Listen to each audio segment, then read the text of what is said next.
दोस्तों, कैसे हो सब लोग। ये रीडिंग सिर्फ उन लोगों के लिए है जिनके लाइफ में थर्ड पार्टी सिचुएशन बनी हुई है। ओके, तो देखते हैं कि आपके पार्टनर की करंट एनर्जीज आपको लेके क्या है और थर्ड पार्टी को लेके क्या है। ओके, तो सबसे पहले आपके लिए क्या एनर्जीज़ है वो देखते हैं और फिर बाद में थर्ड पार्टी के लिए क्या उनकी एनर्जीज़ है, वो क्या फील कर रहा है थर्ड पार्टी के लिए, तो वो देखते हैं। ओके, तो चलिए देखते हैं, रीडिंग को स्टार्ट करते हैं। Say thank you to the universe, universe को थैंक यू बोलो और देखते हैं कि थर्ड पार्टी के लिए ये क्या सोच रहा है। तो चलिए रीडिंग को स्टार्ट करते हैं।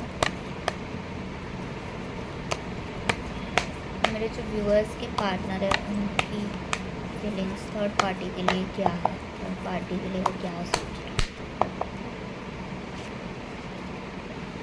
The night of cups. Okay,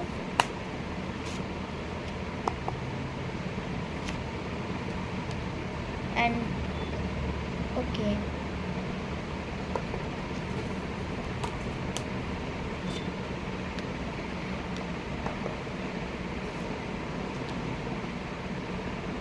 इन्होंने ना अभी थर्ड पार्टी को एक्सेप्ट करने का डिसीजन ले लिया है। ओके, थर्ड पार्टी को एक्सेप्ट करने का डिसीजन लिया है जस्ट बिकॉज ऑफ कुछ सर्कमस्टेंसेस ऐसे बने हैं कि जिसके कारण थर्ड पार्टी के साथ इन्होंने रहने का डिसीजन ले लिया है। यहाँ पे मुझे ऐसे लग रही है कि थर्ड पार्टी भी इनसे मतलब कुछ पूछ रही है, कुछ सवाल जवाब कर रही है, कुछ क्लैरिटी मांग रही है कि तुम्हारे मन में एग्जैक्टली मेरे लिए चल क्या रहा है, ये बताओ। सबसे पहले जब इन्होंने थर्ड पार्टी को चूज़ किया था तब इनके हालात सही नहीं थे, ये कुछ डिसीजन लेने के मूड में नहीं थे या फिर डिसीजन लेने के हालात में नहीं थे। इन्होंने बहुत सारे सिचुएशन ऐसे ही ऊपर ही जब वो कंफ्यूज थे उस टाइम में इन्होंने थर्ड पार्टी के साथ रहने का फ़ैसला लिया। लेकिन ये जो फ़ैसला है ना, ये इनके लाइफ का लिटरली टर्निंग पॉइंट बना। इनके भी हो सकता है, आपके भी हो सकता है और थर्ड पार्टी के भी हो सकता है। लिटरली ये एक टर्निंग पॉइंट था कि जहाँ पे इन्होंने अपने आप को समझाया कि मैं पूरा खाली हो चुका हूँ, लेकिन फिर भी मुझे थर्ड पार्टी के लिए अपने मन में, अपने दिल में जगह करनी होगी, मुझे उसके लिए प्यार दिखाना होगा, मुझे उसके लिए प्यार जताना होगा। ये रीबर्थ का कार्ड है। तो इन्होंने यहाँ पे ये सोचा कि ठीक है, अभी मैं अगर थर्ड पार्टी के साथ हो ही रहा हूँ तो झगड़ा करके कोई फ़ायदा नहीं है, मुझे कुछ ना कुछ बैलेंस तो करना ही होगा। और इसलिए इन्होंने विद प्योर हार्ट ये डिसीजन ले लिया कि हाँ, मुझे थर्ड पार्टी के साथ न्याय करना है, मुझे थर्ड पार्टी के साथ रहना है। और मुझे यहाँ पे कहीं ना कहीं थर्ड पार्टी जितनी केयरिंग लविंग है उतनी ही वो ऐसी है कि ये पूछती है। ओके, किंग ऑफ सोर्ड्स का कार्ड है। दोनों मैस्कुलाइन एनर्जीज ऐसे निकल के आई है, मैस्कुलाइन फेमिनाइन एनर्जीज इस तरह से निकल के आई है। तो थर्ड पार्टी ने हर वक्त यहाँ पे इस रिलेशनशिप को सुधारने का, एक सिलाई मारने का काम किया है। ओके, इस रिलेशनशिप में 4 चांद लगाने का काम किया है, जबकि ये खुद क्लियर नहीं थे, इनको खुद को क्लैरिटी नहीं थी, ये लिटरली कंफ्यूज थे। तभी थर्ड पार्टी ने बहुत ज़्यादा पेशेंस दिखाया, बाय हुक और कुक इन्होंने पूछा भी। ऐसा नहीं है कि थर्ड पार्टी बहुत ही प्यार से बिहेव कर रही थी, ये कभी बहुत स्ट्रेट फॉरवर्ड थी और कभी ये इनको बहुत प्यार से मैनेज कर रही थी। और इसी के कारण इन्होंने डिसीजन लिया है कि थर्ड पार्टी के साथ मुझे कंटिन्यू करना होगा। ऑल्दो ये इनके लाइफ की एक लिटरली टर्निंग पॉइंट है। ये ऐसा सोच रहे हैं कि मुझे अपने आप को बदलना होगा, मुझे सही हालातों के साथ समझौता करना ही होगा। और देखते हैं 10 ऑफ वॉन्ड्स। थर्ड पार्टी के साथ तो ये है, लेकिन इनके ऊपर बहुत ज़्यादा बोझ है, कि बहुत ज़्यादा बोझ है। ओके, घर वालों ने जो इनके लिए किया, इनके लिए घर वालों ने जो रिस्पॉन्सिबिलिटीज़ करी, इनके पेरेंट्स ने, तो वो सारी चीज़ों का इनके ऊपर लिटरली एक बोझ है कि मुझे इतना कुछ दिया है इन्होंने, तो एक कुछ ना कुछ रिस्पॉन्सिबिलिटी मेरी भी तो बनती है, मुझे भी तो अपने तरफ से एफर्ट्स डालने होंगे। और तभी इन्होंने ये एक प्रैक्टिकल डिसीजन ले लिया कि नहीं, मुझे थर्ड पार्टी के साथ ही रहना होगा, मुझे थर्ड पार्टी के साथ ही न्याय करना होगा। ओके, तो फ़िलहाल इनकी एनर्जीज थर्ड पार्टी के साथ कहीं ना कहीं जस्टिस वाली मुझे लग रही है। साथ में ना हम आपकी एनर्जीज भी देख लेते हैं। ओके, थर्ड पार्टी का तो हो गया, इनकी energies please divine please guide me कि मेरे जो व्यूअर्स है उनके पार्टनर की, उनके लिए, मेरे व्यूअर्स के लिए क्या है एनर्जीज। देखो यहाँ पे पहला ही कार्ड द टावर का आ गया। जैसे ही मैंने बोला ना कि एक टर्निंग पॉइंट रहा थर्ड पार्टी का इनकी लाइफ में आना, एक बहुत बहुत बड़ा बदलाव कर दिया। देखो जैसे ही आपके लिए पूछा मैंने तो यहाँ पे द टावर का कार्ड आया था, तो यहाँ पे थर्ड पार्टी का इनकी लाइफ में आना इज़ लाइक उनमें बहुत बड़ा बदलाव कर दिया। इनको एक अपनी responsibilities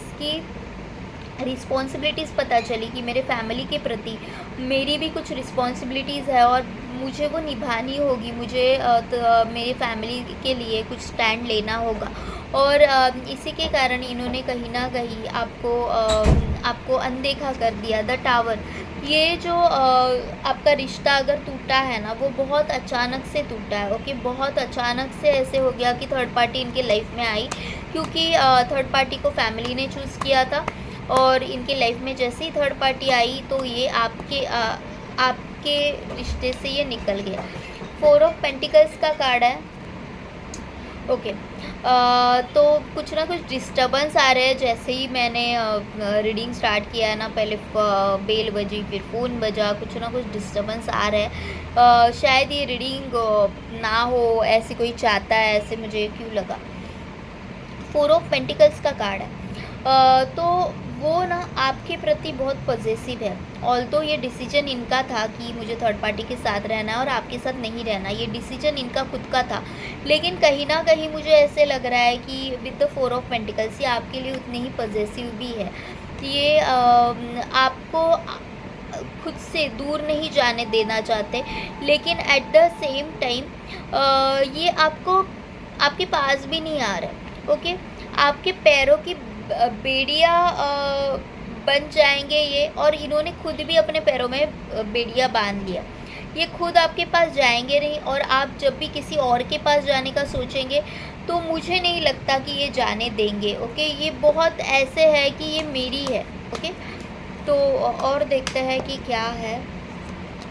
the 8 of cups, the wheel of Fortune,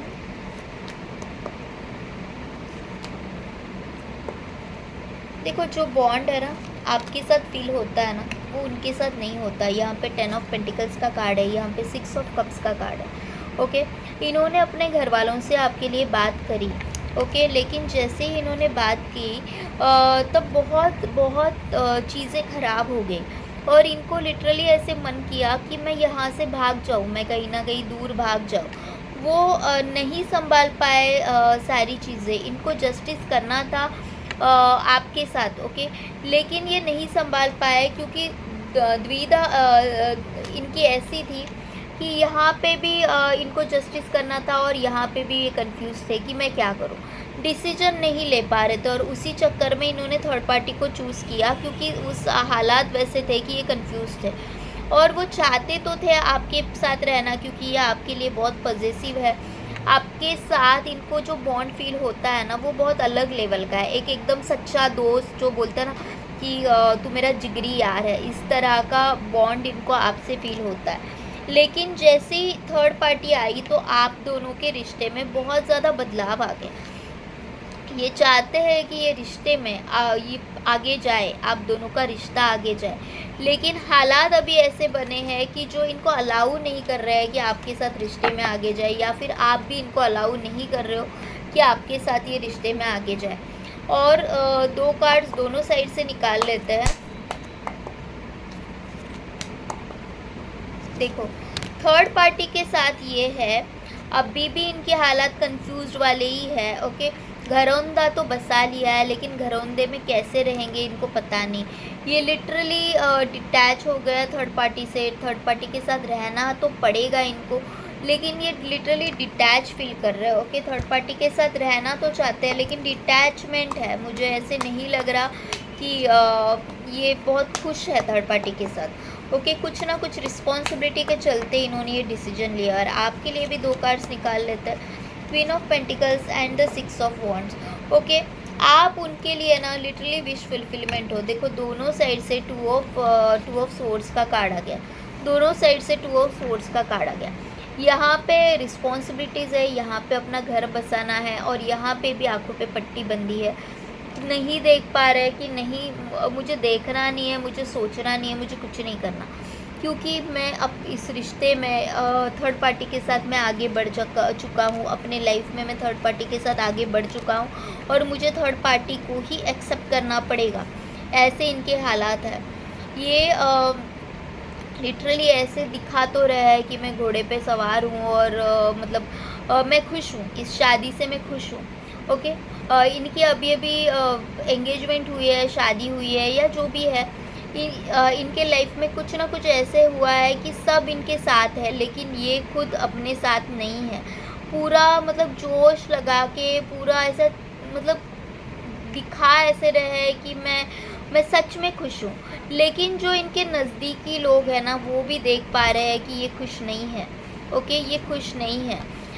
ये आपको अपना सब कुछ मानते हैं, ये चाहते हैं कि आपके साथ कंटिन्यू करें, आपके साथ ये रिलेशनशिप बना रहे, लेकिन कहीं ना कहीं ये नहीं कर पा रहे। बॉटम ऑफ द डेक में यहाँ पे किंग ऑफ पेंटिकल्स है और यहाँ पे बॉटम ऑफ द डेक में द फूल है। एक न्यू बिगिनिंग करने जा रहे हैं थर्ड पार्टी के साथ। ओके, लेकिन यहाँ पे king of pentacles and the queen of pentacles, आप दोनों एक दूसरे के लिए एकदम कंपैटिबल हो। ओके, आप जितने करियर ओरिएंटेड हो उतने ही वो करियर ओरिएंटेड है। आप जितने स्टेबल माइंड सेट के हो उतने ही वो भी उसी माइंड सेट के हैं। लेकिन थर्ड पार्टी के साथ इनको ऐसे वो फील नहीं होता। थर्ड पार्टी के साथ इनको ऐसे फील होता है कि मुझे मैनेज करना पड़ेगा, मुझे खुश होना पड़ेगा, चाहे हालात जो भी हो, चीज़ें बदलनी होगी, मुझे खुद को अपने आप को बदलना पड़ेगा। तो ये थी इनकी रीडिंग्स या फिर इनकी फीलिंग्स आपके लिए और थर्ड पार्टी के लिए। अगर आपके साथ रेजोनेट हो रही है तो प्लीज़ लाइक शेयर सब्सक्राइब करें। Thank you to all of you and the personal reading के लिए डिस्क्रिप्शन बॉक्स में मैंने नंबर दे दिया। Bye bye, take care, thank you.